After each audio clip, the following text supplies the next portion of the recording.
By the time Nationals outfielder Michael Taylor crossed home plate after his gargantuan grand slam in the eighth inning of Wednesday's 50 victory over the Cubs, fans noticeably had started fleeing to the Wrigley Field exits. Suddenly, something odd was in the air, and not the allergens, Nationals manager Dusty Baker believed weekend ace Stephen Strasburg and his teammates.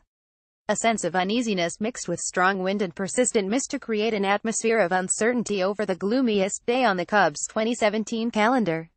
The Nationals never have advanced past the first round of the playoffs, and Baker spent a whiny off day making excuses about mold and changing hotels, yet the Cubs allowed a 97-win team to return home hopeful about making history. You can say experience gives the Cubs an advantage in Game 5 on Thursday at Nationals Park, but the truth is this captivating National League Division Series has been too close to feel confident making any assumptions. "We've been here before," Cubs manager Joe Maddon said, referring to Game 7 of the 2016 World Series. But how did the defending champions get in this spot against a dysfunctional Nationals team that was following a familiar script to a first-round exit? Blame it on the rain, if you wish, because postponing Game 4 until Wednesday allowed the Nationals to start Strasburg, baseball's hottest pitcher. Or simply credit Strasburg for producing a gem that altered his legacy. A player not exactly known for having tenacity to match his elite talent came through with a clutch performance likely to change perceptions of him as a competitor. The right-hander, who was expected to miss his start because of an illness, again dominated, giving up 3 hits and striking out 12 in 7 scoreless innings.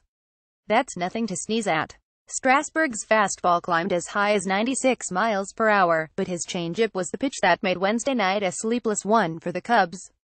Batters never really looked close to touching Strasburg except for Addison Russell's second-inning shot that appeared headed for Waveland Avenue until a 16 miles per hour wind reduced it to a warning strikeout.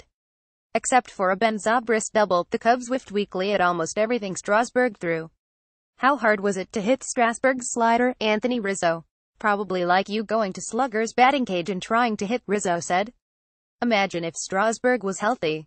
Nationals general manager Mike Rizzo revealed before the game that Strasburg experienced flu symptoms bad enough to require intravenous fluids and antibiotics Tuesday. During a radio interview Wednesday morning, Rizzo said he planned on Tanner Roark starting instead of Strasburg.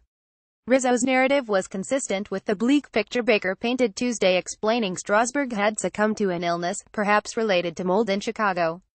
The Nationals' clumsy portrayal of Strasburg sounding unwilling to pitch through pain and discomfort caused an uproar in the baseball community, with everyone from David Ross to Wade Boggs openly questioning the pitcher's toughness. Perhaps the last time a professional athlete encountered such widespread national scrutiny over his intestinal fortitude, Maurice Jones-Drew was tweeting about Jay Cutler during the 2010 NFC Championship game. But when Strasburg walked into the Nationals clubhouse after a good night's sleep, he went straight to Baker's office. "I could see the focus and determination in his eyes," Baker said. The Cubs saw the same thing in so many overmatched at-bats. Maddon called the blustery conditions a pitcher's paradise, and Strasburg made it hell for hitters. Only Strasburg's stuff was sick, as the kids say. "Games like this you have to go out and give everything you have," Strasburg said. John Lester epitomized that approach for the Cubs. Lester reprised his role as Mr. October with a relief stint as sensational as it was surprising. Saturday's Game 2 starter replaced Jake Arrieta, who labored through 4 innings in his first start since September 26 because of a hamstring injury. When Lester took over, the Nationals clung to a 10 lead courtesy of a Russell error. Retiring the first 10 Nationals he faced, Chester kept the Cubs close by giving up only a meager single in 323 innings. Lester's biggest ovation came in the 8th when he picked off Ryan Zimmerman, words seldom written.